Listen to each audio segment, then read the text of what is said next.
Comme plusieurs bricoleurs, là, au fil du temps, là, je me suis souvent dit qu'il faut que je m'organise un coin là, pour bien ranger mes lames de bandescie puis mes lames de scie ronde.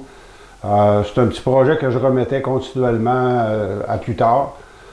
Dernièrement, j'ai décidé de passer à l'action. Dans le fond, j'ai fait une petite boîte là, qui va me permettre de ranger efficacement toutes mes lames de bandescie, mes lames de scie ronde. Puis, je vais être en mesure de les classer, puis de les préserver aussi là, pour éviter qu'ils s'abîment lors de l'entreposage. C'est une petite boîte ici qu'on peut réaliser en toute simplicité.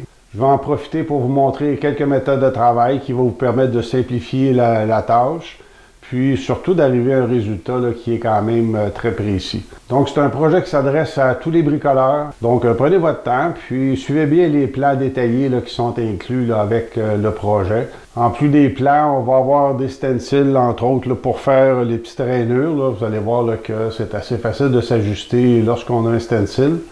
On n'a pas grand-chose à mesurer, puis on est en mesure d'avoir beaucoup de précision. Donc, cette boîte de rangement-là va être utile pour ranger toutes les lames de 10 pouces et moins, les lames standards de bandescie.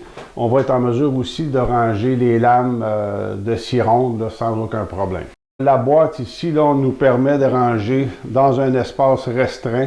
On range les lames debout. On est en mesure de ranger facilement 8 lames jusqu'à 15 lames. On peut facilement mettre 2 lames par casier. On les sépare d'un carton, puis ça fonctionne bien également de cette façon-là.